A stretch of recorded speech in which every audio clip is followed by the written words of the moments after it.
Baik, saya mulai. Assalamualaikum warahmatullahi wabarakatuh. Untuk materi hari ini saya akan melanjutkan dari apa yang saya sampaikan di pertemuan sebelumnya. Hari ini saya akan menjelaskan terkait dengan pendaftaran tanah.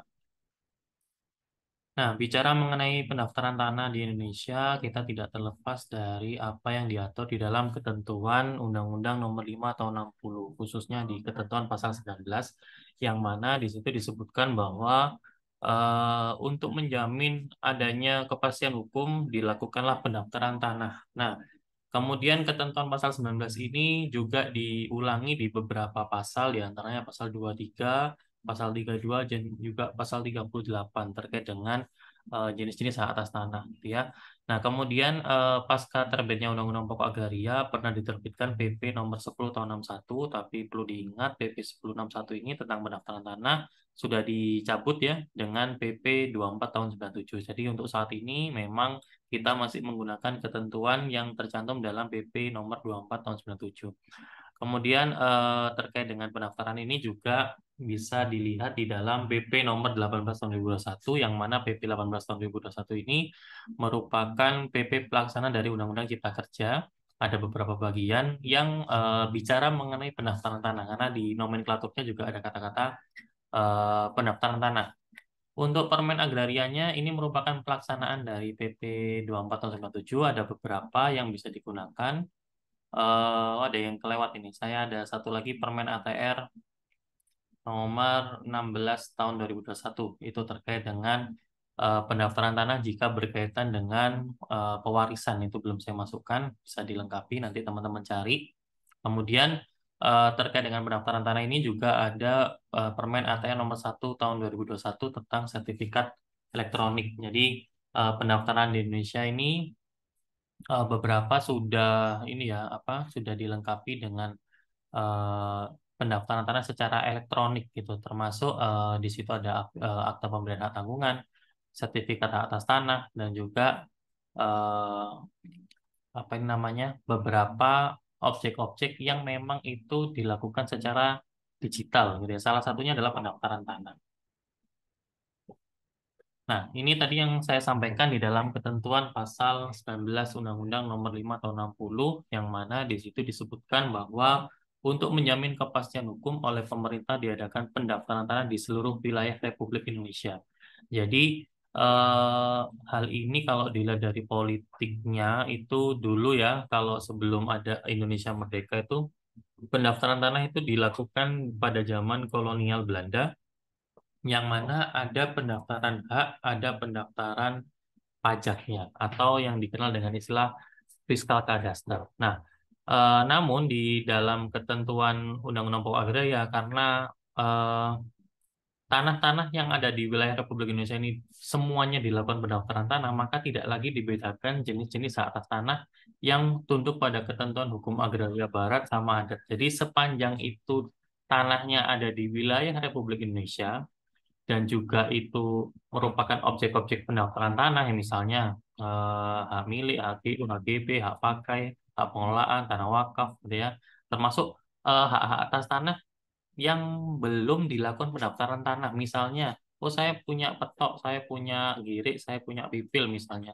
Itu menjadi objek pendaftaran tanah. Kalau dulu memang, kalau teman-teman lihat di dalam ketentuan OPA, mungkin ada seseorang masih punya HRPAH atau OPSTAL atau apa ini, HRPAH, OPSTAL atau Egendom misalnya. Nah, kalau misalnya terkait dengan objek ini tadi, itu memang sebelum adanya Undang-Undang Cipta Kerja masih boleh dilakukan pendaftaran. Tapi perlu diingat, setelah terbitnya PP nomor 18 tahun 2021, hati-hati terkait dengan pendaftaran kalau itu merupakan tanah-tanah bekas hak barat. Karena kalau nggak salah di dalam PP 18 tahun 2021 itu sudah tidak bisa dijadikan alat bukti. Ya, jadi harus mengajukan permohonan dari awal. Nah, kegiatan pendaftaran tanah yang disebutkan di pasal 19 itu terbagi menjadi tiga, yaitu pertama dari upaya pengukuran ya. Pengukuran dulu, dilakukan pengukuran, kemudian dibukukan gitu ya. Setelah dibukukan baru dilakukan pendaftaran tanah, nanti di akhirnya atau produk akhirnya itu dilakukan penerbitan sertifikat. Nah, sertifikat ini kalau di dalam Ketentuan Pasal 19 itu disebutkan sebagai alat bukti yang kuat, gitu ya. Ini nanti saya jelaskan ada alat bukti kuat gitu ya. Nah, ini definisi pendaftaran tanah memang tidak disebutkan di dalam ketentuan Undang-Undang Nomor 5 Tahun 60, tapi saya mengambil dari definisi yang diberikan oleh PP Nomor 24 Tahun 97. Jadi, pendaftaran tanah itu merupakan serangkaian kegiatan yang dilakukan oleh pemerintah secara terus-menerus, berkesinambungan, dan teratur, meliputi pengumpulan, pengolahan, pembukuan, dan penyajian, serta pemeliharaan data fisik dan data yuridis dalam peta dan daftar mengenai bidang-bidang tanah dan satuan rumah susun, termasuk pemberian surat tanda bukti haknya bagi bidang-bidang tanah yang sudah ada haknya dan hak milik atas satuan rumah susun serta hak tertentu yang membebaninya. Jadi sangat panjang sekali gitu ya apa yang disebutkan di dalam definisi pendaftaran tanah ini. Jadi pendaftaran tanah ini kalau mau dibagi gitu ya dari konsep ini itu merupakan serangkaian kegiatan. Jadi kegiatan ini itu tidak sekali dilakukan tapi terus-menerus gitu ya. Siapa yang melakukan? Yaitu pemerintah. Jadi pendaftaran tanah ini merupakan kewajiban dari pemerintah. Kemudian apa yang dijadikan objek pendaftaran tanah itu adalah hak atas tanah dan juga satuan rumah susun. Kemudian di akhirnya juga diberikan surat tanda bukti yang kita kenal dengan istilah eh, apa ini namanya sertifikat gitu ya, dan juga terkait dengan hak tertentu yang membebaninya. Nah, bicara mengenai pembebanan hak itu mungkin kalau teman-teman mengambil hukum jaminan ya itu suatu hak atas tanah itu bisa dijadikan apa itu namanya jaminan utang. Nah, misalnya saya punya hak milik nih, nah terus dijadikan objek jaminan utang. Nah, si pemegang hak kebendaannya itu diberikan sertifikat hak tanggungan namanya sebagai jaminan andai kata si debiturnya itu bukan prestasi ya, termasuk yang dimaksud sebagai hak tertentu yang membebaninya, termasuk misalnya kalian punya hak milik, di atasnya diberikan suatu hak guna bangunan atau hak pakai, itu juga dilakukan pendaftaran tanah. Em, nah, ini tadi yang disebutkan dalam hal data fisik dan data yuridis yang saya highlight di sini ya. Data fisik itu terkait dengan letak, batas, dan luas bidang tanah dari objek yang dilakukan pendaftaran, gitu ya. Sedangkan data yuridis itu bicara mengenai status hukum bidang tanah yang didaftar, gitu ya. Termasuk pemegangnya, termasuk pihak lain, dan juga hak-hak siapa yang menjadi pemegang dari apa ini sertifikat tersebut. Nah, untuk asas-asas yang tercantum dalam pendaftaran tanah itu di dalam PP 2497 dibagi menjadi 5. Yang pertama itu adalah sederhana, maksudnya adalah ketentuan pokok dan juga prosedur yang harus dilakukan itu mudah dipahami oleh pihak-pihak yang berkepentingan. Jadi dengan adanya sederhana ini tidak ada alasan orang itu apa yang bisa dibilang kayak malas untuk melakukan pendaftaran tanah, tapi karena prosedurnya itu lebih ringkas gitu ya dan juga mudah dipahami oleh masyarakat, maka dia tidak ada alasan untuk tidak melakukan pendaftaran tanah.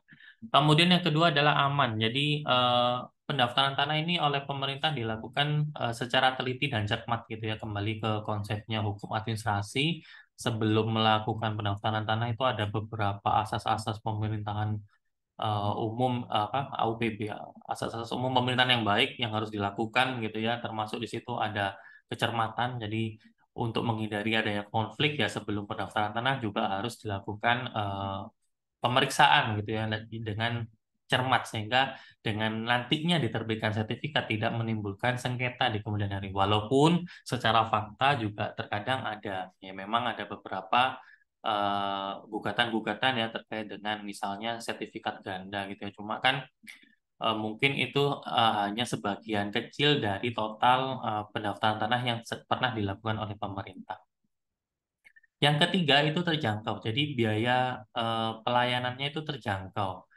Jadi ini kalau bicara terjangkau bisa nanti saya jelaskan terkait dengan pendaftaran tanah secara sistematiknya. Jadi ada pendaftaran tanah itu terbagi menjadi dua, ada sistematik, ada sporadik. Kalau sistematik itu dilakukan oleh pemerintah, jadi biaya pendaftaran tanah itu dibebankan kepada negara. Tapi kalau sporadik itu secara individual atau kelompok, gitu ya. Yang keempat adalah mutakhir, maksudnya adalah data yang tercantum di dalam sertifikat itu harus dipelihara secara terus-menerus dan berkesinambungan. Maksudnya adalah misalnya nih, saya sudah melakukan pendaftaran tanah dengan objek berupa hak milik misalnya. Saya punya pemegang sertifikat hak milik. Ternyata sertifikat tersebut saya alihkan atau saya jual kepada pihak lain. Bukan berarti hanya sertifikatnya ini yang diserahkan, tapi pada saat transaksi jual beli atau itu transaksi tukar menukar atau itu dijadikan jaminan utang, itu juga harus diikuti dengan pendaftaran tanah. Karena dilihat siapa pemegang haknya yang terakhir. Nah, termasuk tadi saya contohkan terkait dengan pembebanan atas tanah, kalau misalnya itu dijadikan jaminan utang, maka siapa yang sebagai eh, kreditor preferennya yang memegang sertifikat hak tanggungan misalnya. Betul. Jadi eh, mutakhir ini dilakukan terus-menerus. Jadi datanya itu up to date gitu ya, sehingga bisa digunakan sebagai acuan, sebagai transaksi dalam hal apapun.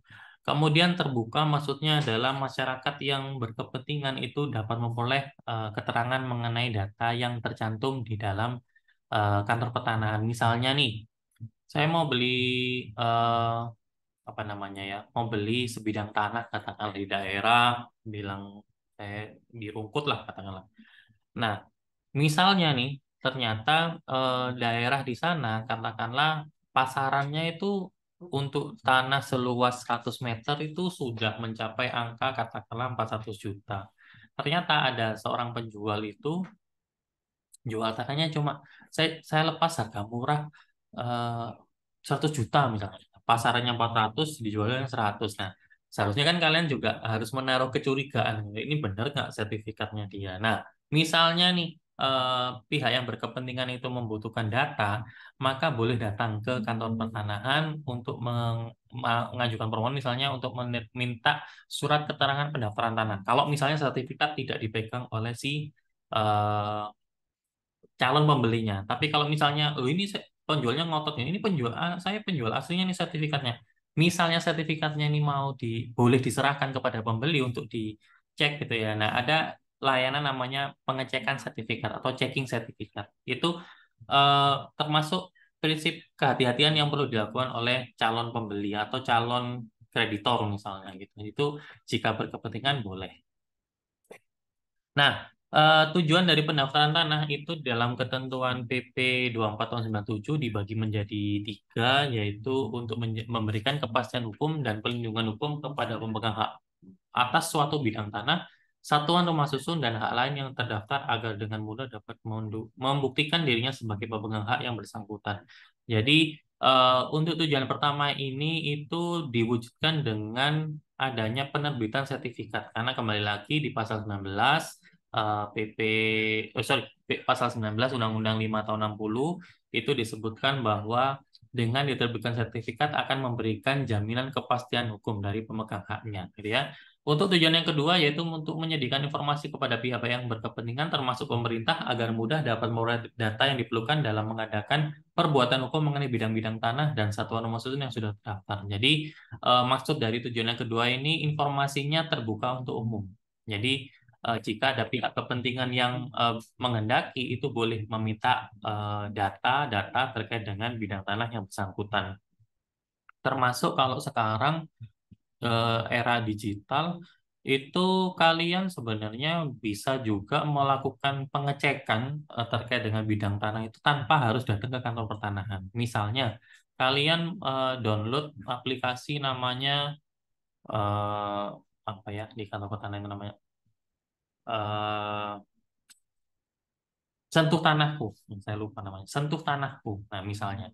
Nah, kalian datang nih di bidang tanahnya, kalian buka aplikasi namanya Sentuh Tanahku, kemudian aktifkan GPS kalian, itu terus di titik di mana kalian mau lihat itu bidang tanahnya siapa bisa dicek gitu tanpa harus datang ke kantor pertanahan. Kemudian yang ketiga adalah untuk menyelenggarakan tertib administrasi pertanahan. Jadi kembali lagi bahwa pendaftaran tanah ini merupakan kewajiban yang dilakukan oleh pemerintah, maka terkait dengan pendaftarannya, peralihannya, pembebanannya, termasuk hapusnya hak atas tanah itu wajib didaftarkan oleh yang bersangkutan. Untuk ruang lingkup kepastian hukum di sini ada tiga, yaitu kepastian hak, maksudnya adalah pendaftaran tanah itu dapat diketahui gitu ya, status haknya itu seperti apa gitu ya. Misalnya ini tanahnya ternyata hak milik atau hak guna usaha atau hak guna bangunan, hak pakai, HPL misalnya. Jadi jelas tanahnya ini sebenarnya apa gitu ya, status haknya. Yang kedua adalah kepastian terkait dengan subjek haknya, maksudnya adalah siapa pemegang dari sertifikat tersebut. Bisa jadi entah itu orang perorangan atau badan hukum atau itu orang asing misalnya warga negara asing maupun badan hukum asing atau itu pemerintah daerah misalnya atau pemerintah pusat atau itu lembaga atau organisasi. Bisa dilihat dari kepastian terkait subjeknya. Jadi jelas siapa yang menjadi pemegang haknya. Yang ketiga adalah kepastian terkait dengan objek haknya. Terkait dengan objek haknya ini bisa dilihat berapa luas tanahnya, berapa batas-batasnya, letaknya di mana itu tercantum di dalam sertifikat. Manfaat pendaftaran tanah itu bisa tiga orang ya, atau tiga pihak. Yang pertama adalah pemegang haknya, yaitu untuk keperluan pembuktian penguasaan atas tanahnya, jadi memberikan rasa aman, kemudian dengan melakukan pendaftaran tanah itu nilai jualnya juga lebih tinggi gitu ya dibandingkan dengan bidang tanah yang belum dilakukan sertifikat misalnya. Katakanlah gini, ada bidang tanah dua-duanya sama-sama di lokasi yang sama, cuma berdampingan. Sama-sama 100 meter. Mungkin kalau di daerah Surabaya 100 meter katakanlah tanah kosong itu harganya sekarang mungkin 400 juta. Kalau itu sudah sertifikat. Tapi kalau yang belum bersertifikat mungkin jauh di bawah itu harganya. Karena ini beneran bisa didaftarkan nggak sih? Mungkin ada bidang-bidang atau apa ini ya, tumpang tindih kepemilikan misalnya karena beberapa bidang tanah yang belum bersertifikat itu kan pendataannya masih ada di kantor kelurahan atau di desa, bisa jadi sudah dialihkan lah tapi orangnya nggak ada misalnya gitu. Jadi karena bersertifikat maka dapat meningkatkan nilai jual yang lebih tinggi dibandingkan dengan bidang tanah yang belum bersertifikat. Bagi pemerintah manfaatnya adalah yaitu tadi kembali ke terciptanya tertib administrasi pertanahan, dengan adanya pendaftaran juga dapat mengurangi tingkat sengketa gitu ya dan juga memperlancar kegiatan dalam apa yang dilakukan pemerintah misalnya ada kegiatan pengadaan tanah untuk kepentingan umum karena sudah sertifikat ya udah tinggal dilihat aja subjeknya siapa luasnya berapa nanti dilakukan taksasi berapa jumlah ganti rugi yang harus dibayarkan oleh panitia pengadaan tanah panitia pengadaan tanah gitu ya. Yang ketiga adalah bagi calon pembeli atau calon kreditor. Jadi yang tadi saya contohkan ya bahwa orang mau beli tanah itu juga harus hati-hati. Orang mau menjaminkan hak atas tanah, si kreditor juga harus hati-hati ya melihat. Maka dengan adanya pendaftaran tanah akan dengan mudah bagi calon pembeli atau calon kreditor untuk dapat mengecek apakah sertifikatnya ini mungkin ada sengketa kah atau itu punyanya orang lain kah yang diklaim sebagai punyanya si calon penjual atau calon debitornya. Dengan adanya itu akan lebih memberikan rasa aman bagi calon pembeli maupun calon kreditor. Untuk penyelenggara pendaftaran tanah ini sebagaimana disebutkan di dalam ketentuan UUPA termasuk PP 24, penyelenggara pendaftaran tanah memang di Badan Pertanahan Nasional atau yang sekarang kita kenal dengan Kementerian Agraria dan Tata Ruang. Biasanya nyebutnya gini, Kementerian Agraria dan Tata Ruang garis miring Kepala Kantor Badan Pertanahan Nasional gitu ya. Untuk pelaksana pendaftaran tanahnya itu dilakukan oleh Kepala Kantor Pertanahan. Jadi di dalam struktur Kementerian Agraria dan Tata Ruang itu terbagi menjadi tiga. Yang paling atas atau tingkat pusat itu adalah Kementerian Agraria dan Tata Ruang. Kemudian di tingkat provinsi itu ada namanya Kantor Wilayah Badan Pertanahan Nasional. Dan di tingkat paling rendah kabupaten kota itu ada namanya Kantor Pertanahan Kabupaten atau Kota. Jadi sepanjang itu dia kabupaten atau kota ya dia punya satu kantor pertanahan. Misalnya di Jawa Timur ini ada Kota Malang, ada Kabupaten Malang misalnya. Nah, Kota Malang punya kantor pertanahan Kota Malang, Kabupaten Malang juga punya kantor pertanahan Kabupaten Malang gitu ya. Atau mana lagi ya yang ada kota, ada kabupaten. Mana ya? Pasuruan. Nah, Pasuruan misalnya. Pasuruan ada kota Pasuruan, ada Kabupaten Pasuruan. Ya sama, dua-duanya punya kantor pertanahan. Namun demikian, untuk melaksanakan kegiatan pendaftaran tanah ini, Kepala Kantor Pertanahan itu dibantu oleh satu itu adalah pejabat pembawa akta tanah. Jadi PPAT ini itu tugasnya adalah membuat akte-akte yang berkaitan dengan peralihan hak atas tanah. Jadi bisa jual beli, bisa tukar menukar, hibah, inbreng, kemudian pemberian suatu hak atas tanah di atas hak atas tanah lain, misalnya hak milik, hak GB atau hak pakai di atas tanah hak milik, pemberian jaminan hak tanggungan itu dilakukan oleh pejabat pengelola tanah. Panitia adjudikasi ini berkaitan dengan pendaftaran tanah sistematik ya, jadi yang merupakan program pemerintah yang sekarang kita kenal dengan istilah PTSL atau pendaftaran tanah sistematis lengkap, yang dulunya namanya adalah Prona ya, Prona gitu ya, program nasional gitu ya.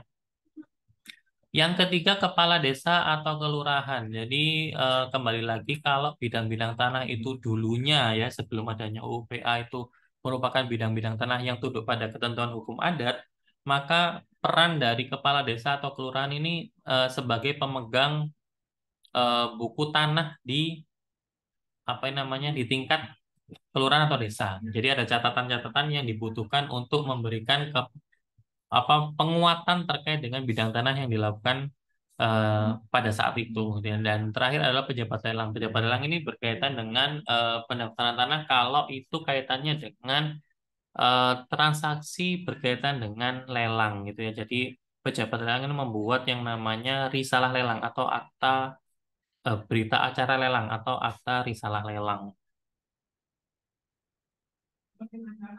Nah, objek apa saja yang dapat dilakukan pendaftaran tanah? Jadi, objek-objek pendaftaran tanah di sini itu dari hak milik, HGU, HGB, hak pakai, hak pengelolaan, tanah wakaf, hak milik atas atau nama susun, hak tanggungan, dan juga tanah negara. Jadi, untuk yang huruf A sampai huruf E itu oleh pemerintah diterbitkan sertifikat hak atas tanah.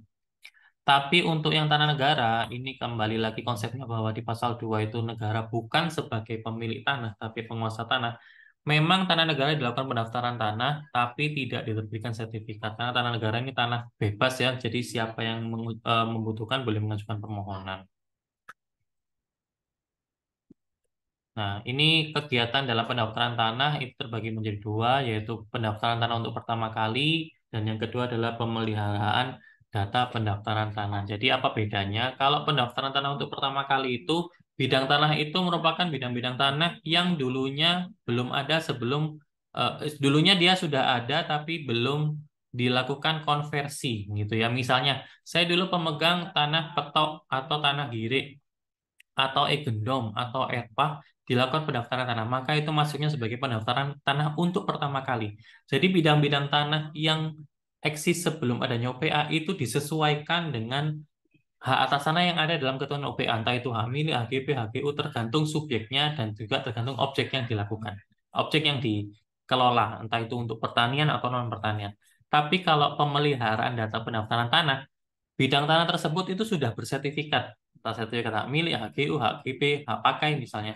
Tapi misalnya dilakukan perbuatan hukum, misalnya dijual atau ditukar menukarkan atau dihibahkan atau dijadikan jaminan utang atau bisa jadi juga yang punya itu meninggal karena peristiwa hukum kematian. Nah, itu harus dilakukan pemeliharaan data pendaftaran tanah. Jadi untuk memutakhirkan data yang terkini sehingga mewujudkan kembali ke prinsipnya di dalam ketentuan pendaftaran tanah, yaitu prinsip mutakhir. Untuk macam pendaftaran tanahnya itu ada dua, yaitu ada pendaftaran tanah secara sistematik, yang kedua adalah sporadik. Bedanya apa? Kalau sistematik itu dilakukan eh, dengan program pemerintah gitu ya. Jadi dilakukan pendaftaran tanah secara serentak keuangannya dari pemerintah gitu ya. Tapi bukan berarti eh, apa subjek hukum yang melakukan pendaftaran tanah tidak dibebani biaya, tetap dibiayai, tapi biayanya relatif lebih murah gitu ya dibandingkan dengan pendaftaran tanah secara sporadik. Kalau sporadik itu dari kata ini ya spora atau jamur ya. Jadi jamur itu kan nggak merata gitu ya. Jadi bagian-bagian tertentu. Nah, ini kalau dilihat dari inisiatifnya, kalau sistematik itu inisiatifnya dari pemerintah. Tapi kalau sporadik itu dari orang yang bersangkutan atau secara kelompok. Misalnya gini, saya beli tanah di daerah Gubeng misalnya. Ternyata yang saya beli adalah tanah petok gitu ya. Nah, kemudian saya berinisiatif untuk melakukan pendaftaran tanah petok saya misalnya. Karena saya butuh sertifikat mau saya jadikan jaminan utang misalnya gitu ya. Ya udah saya karena saya butuh ya saya melakukan pendaftaran tanah. Nah, yang saya lakukan ini merupakan pendaftaran tanah secara sporadik. Atau misalnya saya beli tanah biasanya gini, ada developer bangun tanah biasanya di daerah-daerah pinggir ya. Itu satu kampung itu ternyata tanahnya masih berstatus petok. Nah, karena sudah dikapling-kapling-kapling, nah kami dari warga sekitar itu yang satu kampung itu inisiatif untuk melakukan pendaftaran tanah. Nah, itu juga masuk sebagai kategori sporadik karena inisiatifnya ada dari orang perorangan atau kelompok. Tapi kalau sistematik itu inisiatifnya dari pemerintah, sehingga pendanaannya juga relatif lebih murah karena dibebankan pada kalau nggak salah di APBN kalau nggak salah. Tapi coba dicek lagi ya terkait dengan pendaftaran tanah secara sistematik. Atau yang kalau sekarang namanya ini ya setelah adanya peraturan Presiden tahun 2018 itu pendaftaran tanah sistematis lengkap, sistematik lengkap ya. Nah, mungkin itu dulu yang saya sampaikan terkait dengan konsep dasar pendaftaran tanah. Semoga bermanfaat buat kalian. Saya akhiri. Wassalamualaikum warahmatullahi wabarakatuh.